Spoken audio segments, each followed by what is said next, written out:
Hi friends, welcome to Raji vlogs. நல்ல இரும்பு சத்து நிறைந்த முடி வளர்ச்சிக்கு ஏற்ற கருவேப்பிலை சட்னி தாங்க. வாங்க ஃப்ரெண்ட்ஸ், எப்படி செய்யலாம் அப்படின்னு சொல்லிட்டு பார்க்கலாம். நம்மளுக்கு ஈஸியான வேலை, கம்மியான, அதே சமயம் உடம்புக்கு ரொம்ப நல்லது பண்ணுற சட்னி என்னென்னா கருவேப்பிலை சட்னி தாங்க.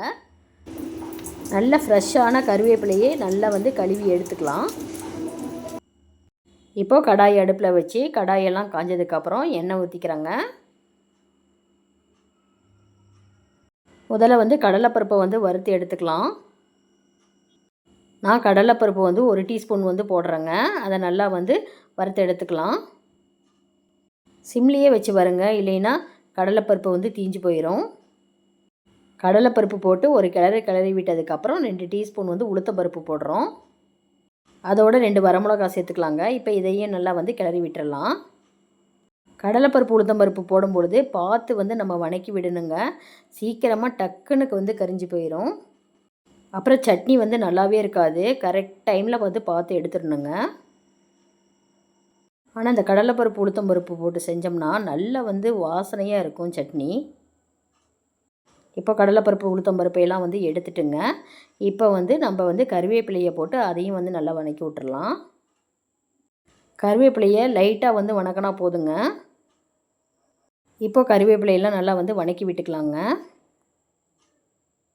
இந்த சட்னி செஞ்சு ஃப்ரிட்ஜில் வச்சுட்டிங்கன்னா 1 வாரம் ஆனாலும் கெட்டு போகாதுங்க. இப்போது கருவேப்பிலையெல்லாம் நல்லா வணக்கியாச்சு. ஒரு சின்ன துண்டு புளி சேர்த்துக்கலாங்க. நான் சின்ன கப்பில் 1 கப் தேங்காய் துருவல் சேர்த்துக்கிறேங்க. அதையும் நல்லா வணக்கி விட்டுக்கலாங்க. இப்படி செய்யும் பொழுது சட்னி கெட்டே போகாதுங்க. நம்ம ஏன்னா தேங்காயும் நல்லா வணக்கிடுறோம். இப்போ தேங்காய், கறிவேப்பிலை, புளி இதெல்லாம் நல்லா வணங்கிடுச்சு. இப்போ நம்ம உளுத்தம்பருப்பு, கடலைப்பருப்பு, வரமிளகாலாம் இருந்ததுங்களா, அதையும் போட்டு நல்லா வணக்கி விட்டுக்கலாம்.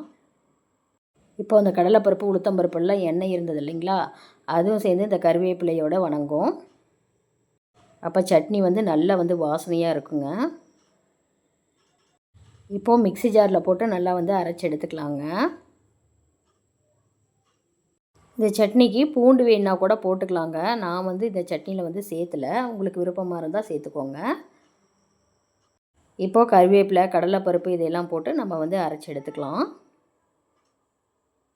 ஒருத்தருக்கு கருவேப்பிலை பார்த்திங்கன்னா பிடிக்காது, குழம்புல போட்டாவே தூக்கி போட்டுருவாங்க. இது மாதிரி செஞ்சு வச்சுக்கிட்டிங்கன்னா சாப்பாட்டில் 2 டீஸ்பூன் வச்சுக்கலாங்க. இப்போ தேவையான அளவு உப்பு போட்டாச்சு. சட்னியை அரைச்சி எடுத்துகிட்டு வந்துடலாங்க. இப்போ நம்ம தாளித்து விட்டுக்கலாம். எண்ணெய் காஞ்சிடுச்சிங்க. கடுகு உளுத்தம்பருப்பு போட்டுக்கலாம்.